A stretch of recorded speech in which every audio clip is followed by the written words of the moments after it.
I want to share you a quick thought tonight from the scriptures, and I don't know where you are on your faith journey, but at Pub Theology, I always try to give you just something to think about, something to ponder, and see what it does for you. And it's interesting, we talked tonight, my great insight of trivia about how many days you can go without water. Now we know the real answer. I was going to say 4, but it's about 3.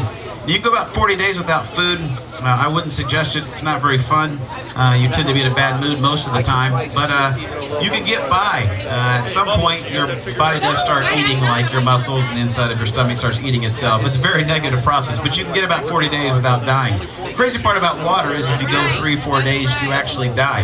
And there's a place in the scriptures where Jesus is talking to a woman. He talks to her about her need for something deeper than just water.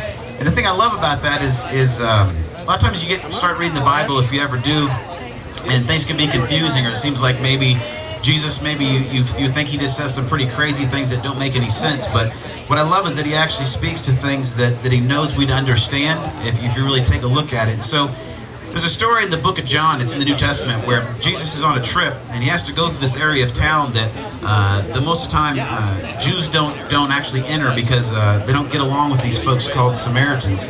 And so Jesus is on his way through this town, and he gets to there's the right chapter. He's walking through this town in Samaria, and he comes to a town called Sychar, and he says he's part of by a plot of ground where Jacob had given to his son. And Jacob was there, and Jesus was tired was tired as he was from the journey. He sat down by this well, and it was about noon. It was about noon in the day, and it says, when a Samaritan woman came to draw water, Jesus said to her, "Will you give me a drink?" And his disciples had gone into town to buy some food. So the Samaritan woman says to Jesus, "You're a Jew and I'm a Samaritan woman. How can you ask me for a drink? For Jews do not associate with Samaritans." And Jesus answered her, and he says this. He says, "If you knew the gift of God and who it is that asks you for a drink, you would have asked him, and he would have given you living water." "Sir," the woman said, "you have nothing to draw with, and the well is deep. Where can you get this living water? Are you greater than our father Jacob, who gave us this water and drank from it himself, as he did his sons and his livestock?"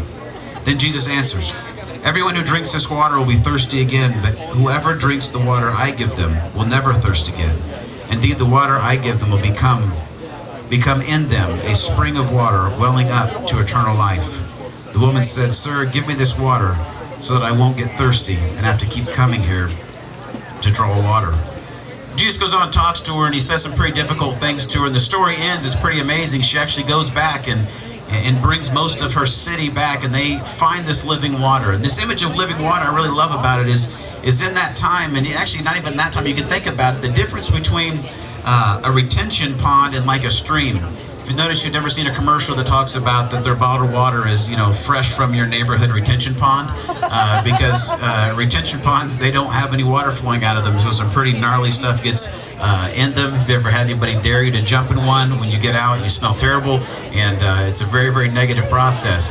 But you always hear about natural spring water and what happens there, and what Jesus is trying to say to this lady is more than just in the context of physical world, but he knew she would get that she needed something more than this thing that was dry, that maybe was diseased. Because the crazy part about this story is, if you studied and knew kind of about this culture, is that women of the city, of that town, they didn't usually come out and get water at noon.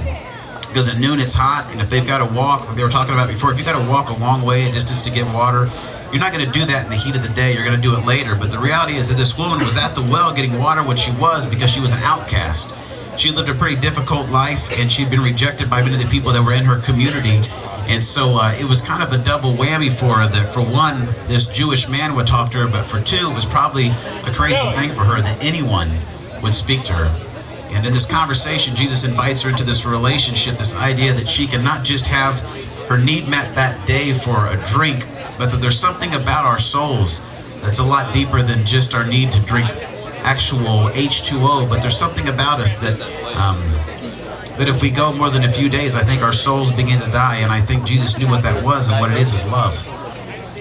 Is most of us, we may be able to go 3 or 4 or 5 or 6 or 40 days without a lot of needs, but if you start having your life, your soul, your heart experience a life without love for for more than a few days, you actually begin to die.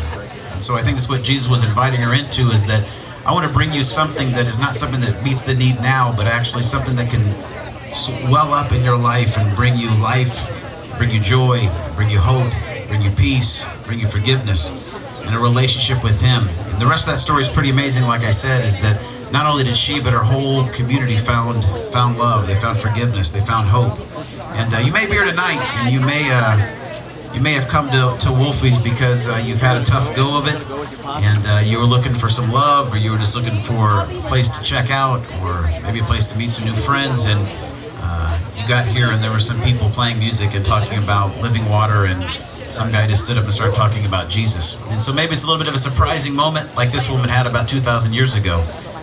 But I want to encourage you, if maybe that is interest to you, or maybe you feel like your soul is in need of something deeper than regular water, but you might be interested in what this living water could be. I would love to talk to you tonight. That's what we came here to do, and to bring a little faith and hope and love to your life. And for us, we found that source in a relationship with a very, very amazing person named Jesus. And so if you want to hear about that, talk to us.